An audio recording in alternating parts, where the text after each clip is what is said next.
মুভির শুরুতেই গল্পের প্রধান ক্যারেক্টার মিস্টার লুকে দেখানো হয়। সে অনেক বড় একটি হোটেল ম্যানেজমেন্ট কোম্পানির মালিক। মিস্টার লু খাবার খেতে খুব পছন্দ করে। প্রতিদিন নতুন নতুন হোটেলে গিয়ে খাবার টেস্ট করে, কিন্তু সে এখনো তার মনের মতো কোনো খাবার পায়নি। তবে যেসব হোটেলের খাবার এবং পরিবেশনা তার কাছে মোটামুটি ভালো লাগে, সেই হোটেলগুলো সে কিনে ফেলে। খাবারের পেছনে সে অনেক সময় ব্যয় করে। এজন্য তার ম্যানেজার তাকে বলে, আপনি যত সময় খাবার টেস্ট করতে ব্যয় করেন, তত সময়ে আমরা আরেকটি হোটেল কিনে ফেলতে পারতাম।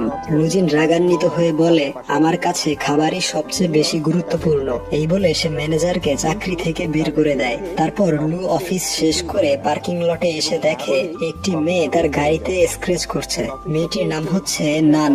আসলে তার বান্ধবী বলেছিল দ্বিতীয় তলার ব্ল্যাক কালার অডি Q7 গাড়িটিকে নষ্ট করতে।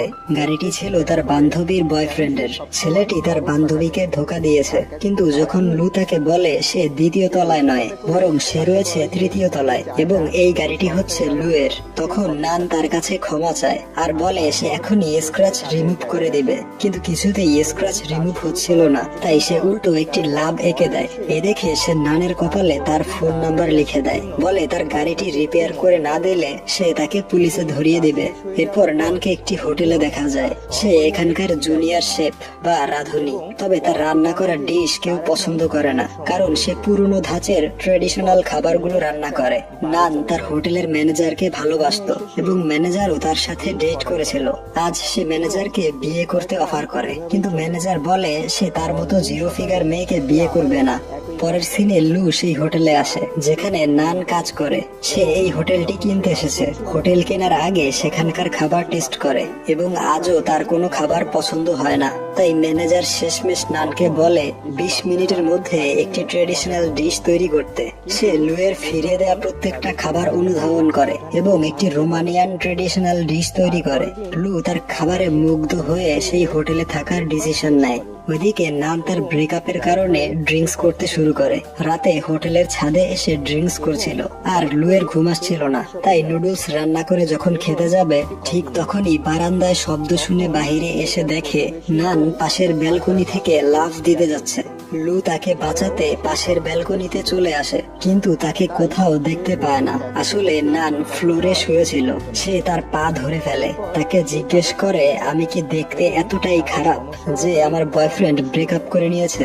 সে বলে, তুমি দেখতে মোটেও সুন্দরী নও। এই শুনে নান কান্না করে দেয়। এরপর সে উঠে লুয়ের রুমে ঢুকে পড়ে। লু তাকে বের করার অনেক চেষ্টা করে ব্যর্থ হয়। পরে সে মাতাল অবস্থায় সেখানেই ঘুমিয়ে পড়ে। তাই লু তাকে সুটকেসে ভরে বাহিরে রেখে আসে। হোটেলের দুজন স্টাফ তাকে দেখে প্রচন্ড ভয় পায়। এরপর নান ও লুকে পুলিশ স্টেশনে নিয়ে যাওয়া হয়। নানের বান্ধবী এবং লুয়ের অ্যাসিস্ট্যান্ট এসে তাদের দুজনকে ছাড়িয়ে নেয়। নানের বান্ধবী তার পক্ষ থেকে লুয়ের কাছে ক্ষমা চায়। যাওয়ার সময় নান লুকে বলে, আপনি কুকুরের পটির উপর দাঁড়িয়ে আছেন। তখন লুয়ের অ্যাসিস্ট্যান্ট তার গাড়ি নিয়ে চলে আসে এবং মিস্টার লু তার জুতা সেখানেই ফেলে চলে যায়। পরদিন নান হোটেলের একটি গাছের উপর থেকে এক বাচ্চার ছাতা নামাতে যায়, যেটা কোনো এক বদমাশ বাচ্চা সেখানে রেখে দিয়েছিল। কিন্তু ওই ছাতাটা মৌমাছির চাকে ফেসেছিল। এর ফলে মৌমাছি তাদের উপর হামলা করে দেয়। তখন হোটেলের সেই পার্কে মিস্টার লু ও তার অ্যাসিস্ট্যান্ট হাঁটছিল। নান এবং বাচ্চারা পালিয়ে গেলেও মৌমাছি এসে লুকে কামড়ে দেয়। লুয়ের মুখের অবস্থা খারাপ হয়ে যায়। এজন্য নান আবারও তার কাছে ক্ষমা চায়। তখন মিস্টার লু তার অ্যাসিস্ট্যান্টকে দিয়ে নানকে একটি ঘড়ি পরিয়ে দেয়, যার ফলে নান যখনই তার কাছে আসবে তখনই সে ঘড়ির মাধ্যমে বুঝতে পারবে এবং সতর্ক হয়ে যাবে। কিন্তু এখনো মিস্টার লু জানে না যে সে যেই খাবারের প্রেমে পড়েছে সেই খাবারগুলো নান তার জন্য বানায়, এবং নানও জানে না যে লোকটি তার খাবার এতটা পছন্দ করে সেই লোকটি হচ্ছে মিস্টার লু। মিস্টার লু সারাক্ষণ হোটেলের নতুন নতুন ডিশ অর্ডার করতে থাকে এবং নান ওই সমস্ত খাবারগুলো বানিয়ে তার কাছে পাঠায়। সে একটার পর একটা স্পেশাল ডিশ বানিয়ে খুবই সুন্দরভাবে লুয়ের কাছে পরিবেশন করাতো এবং মিস্টার লু তার খাবারগুলো তৃপ্তি সহকারে খেয়ে নিত। এরপর একদিন হোটেলের ম্যানেজার নানের সাথে দেখা করতে আসে। এসে বলে, আমার এখন চর্বিওয়ালা মেয়েদের ভালো লাগে না, আমি এখন নিয়মিত জিমে যাই, তাই তুমি আজ রাতে আমার বাড়ি চলো। এই শুনে সে তাকে গালমন্দ করে সেখান থেকে চলে যায়। রাতের বেলা নান বাসায় ফিরে তার বান্ধবীকে বলে, আজকাল আমার অনেক বেশি কাজ করতে হয়, কারণ আমি আমার হোটেলের ভবিষ্যৎ মালিককে আমার ডিশের মাধ্যমে ইমপ্রেস করতে চাই, যাতে সে মালিক হওয়ার পরে আমাকে হোটেলের সিনিয়র শেফ বানিয়ে দিবে। পরদিন একজন রিপোর্টার মিস্টার লু এর ইন্টারভিউ নিতে হোটেলে আসে। তখন নান জানতে পারে সে এতদিন যাকে পেরেশান করেছে সেই মিস্টার লু, যে তাদের হোটেলটি কিনতে এসেছে। এই দেখে সে শকড হয়ে সুইমিং পুলে পড়ে যায়।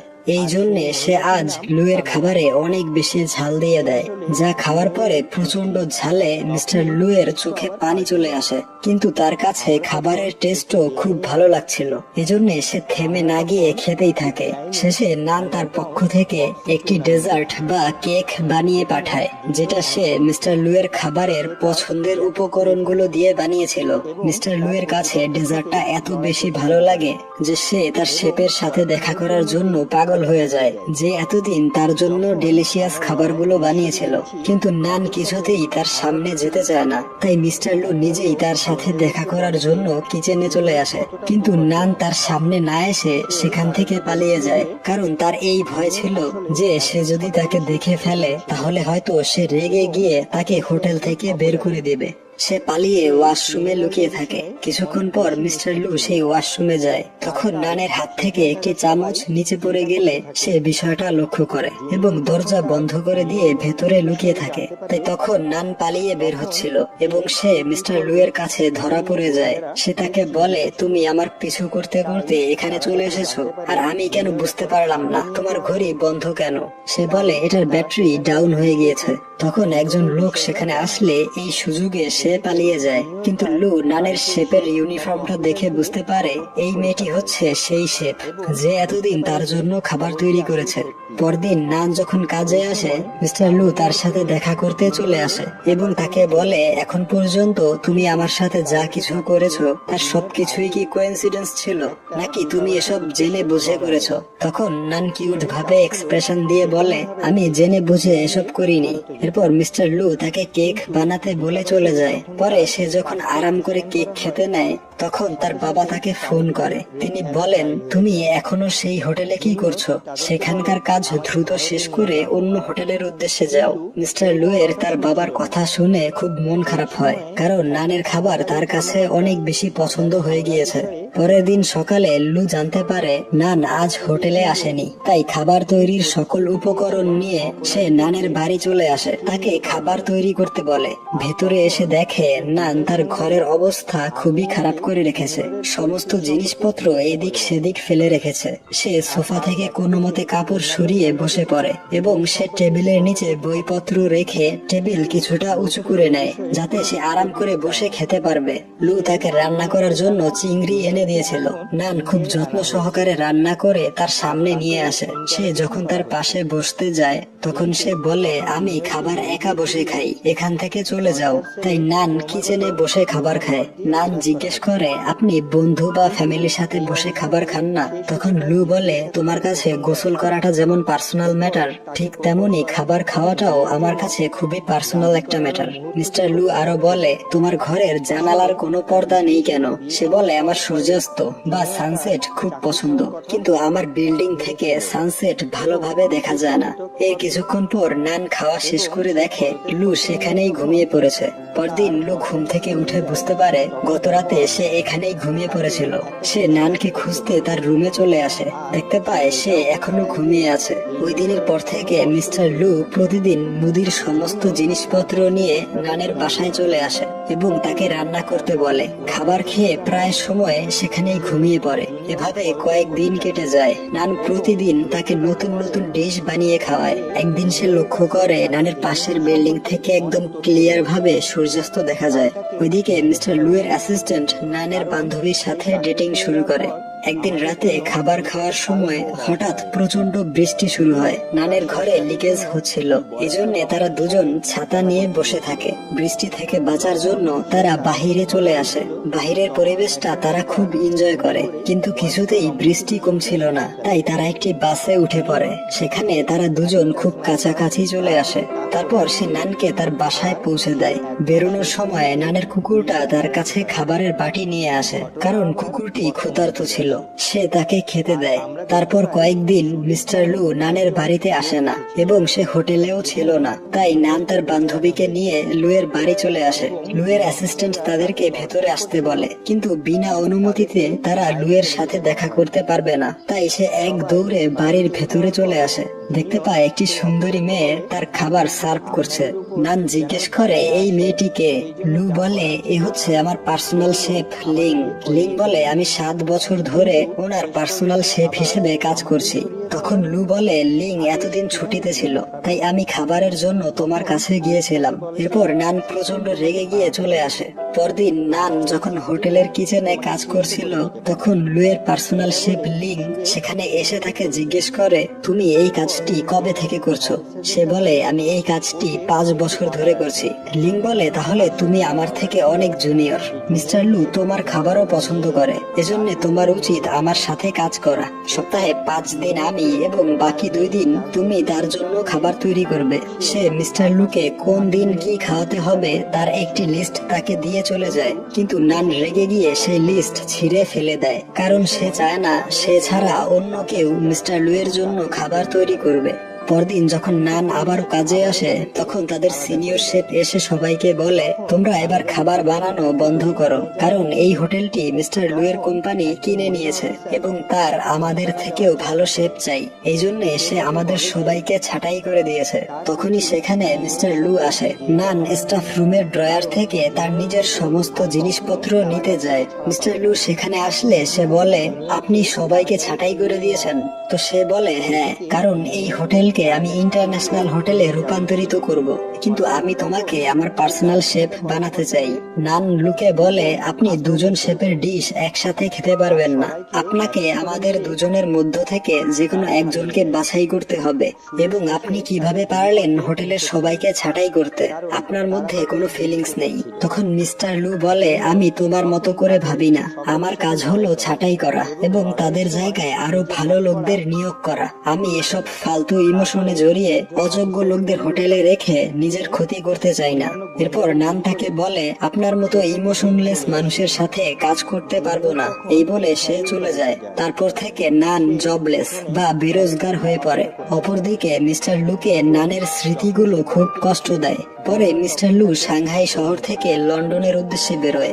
এই কথা যখন নান জানতে পারে, তখন সে তার বান্ধবীকে বলে সে মিস্টার লুয়ের সাথে অনেক খারাপ ব্যবহার করেছিল এবং সে তাকে খুব পছন্দ করে, কিন্তু তার মনের কথা কখনোই বলতে পারেনি। সে তার কথা ভেবে পাগলের মতো হয়ে গিয়েছে। এই বলে সে প্রচুর কান্না করে। এরপর মিস্টার লু লন্ডনে পৌঁছায়। তার শেফ লিং তার জন্য খাবার নিয়ে আসে। সে তাকে বলে, তুমি আমার সাথে খেতে পারো। লিং বলে, এত বছর হয়ে গেল কখনো আমাকে খেতে বলেননি, কিন্তু আজ কেন বলছেন? এই বলে সে চলে যায়। লু খাবার না খেয়ে চুপচাপ বসে থাকে। রাতে লিং তাকে মেসেজে বলে, আপনার এখন শেফের চেয়ে বেশি কিছু প্রয়োজন, যা আমার পক্ষে হওয়া সম্ভব নয়। পরদিন তার বাবা তাকে বলে, আমি তোমাকে কতবার বলেছিলাম কাজের মধ্যে কখনো ইমোশনকে জায়গা দিবে না। তখন লু বলে, বাবা, আমরা অনেকদিন একসাথে বসে খাবার খাইনি, চলো একসাথে বসে ব্রেকফাস্ট করি। এরপর সে তার বাবাকে জিজ্ঞেস করে, তুমি কখনো কাউকে ভালোবেসেছো? তার বাবা বলে, হ্যাঁ, আমি সবচেয়ে বেশি ভালোবেসেছিলাম তোমার মাকে এবং এখন বাসি তোমাকে। এরপর সে তার অ্যাসিস্ট্যান্টকে ফোন করে বলে, আমরা নিউ ইয়র্ক যাওয়ার আগে আরো একবার সাংহাই শহরে যাব। ওইদিকে বেরোজগার নান মিস্টার লুয়ের দেয়া ঘড়িটি বিক্রি করতে আসে। তখনই হঠাৎ ঘড়িটিতে অ্যালার্ম বাজতে শুরু করে এবং সে পেছনে তাকিয়ে মিস্টার লুয়ের গাড়ি দেখতে পায়। তাকে দেখতেই সে ট্যাক্সি নিয়ে সেখান থেকে পালিয়ে যায়। সে পালিয়ে একটি সবজি মার্কেটে এসে লুকিয়ে থাকে। মিস্টার লু তার পিছু করে সেখানে সেখানে চলে আসে। তাকে কোথাও খুঁজে না পেয়ে ঘড়িটির মাধ্যমে তার লোকেশন খুঁজে পায়। সেখানে গিয়ে দেখে নান তার ঘড়িটি কুকুরের গলায় ঝুলিয়ে পালিয়ে গিয়েছে। সে নানের কুকুরকে বলে, যদি তুমি নানকে খুঁজতে সাহায্য করো তাহলে আমি তোমাকে ভালো ভালো খাবার খেতে দিব। তখন কুকুরটি তাকে নানের কাছে নিয়ে যায়, কিন্তু সে দরজা লক করে ভেতরে বসে থাকে। লু বলে, দরজা খুলো, তোমার সাথে আমার কিছু জরুরি কথা আছে। কিন্তু সে বলে, আমি খুলবো না, আমি তোমাকে ঘৃণা করি, তুমি তোমার পার্সোনাল শেফের কাছে যাও, আমি তোমার জন্য খাবার বানাতে পারবো না। তখন মিস্টার লু বলে, তুমি আমার কাছে শুধুমাত্র একজন শেফ নও, তুমি একজন স্পেশাল মানুষ, আমি তোমাকে পছন্দ করি। যা শুনে নান হেসে দেয় এবং বলে, তাহলে আমাকে বলো যে আমি পৃথিবীর সবচেয়ে সুন্দরী মেয়ে, তাহলেই আমি দরজা খুলবো। মিস্টার লু বলে, হ্যাঁ, তুমি পৃথিবীর সবচেয়ে সুন্দরী মেয়ে। এই শুনে নান প্রচন্ড খুশি হয়। এরপর মিস্টার লু নানকে নিয়ে নানের পাশের বিল্ডিং এ চলে আসে, যেখানে বসে মিস্টার লু নানের পছন্দের সূর্যাস্ত দেখে, কারণ নানের খুব ইচ্ছা ছিল সে এভাবে ব্যালকনিতে বসে সানসেট দেখবে। গল্পটি এইখানেই শেষ হয়ে যায়।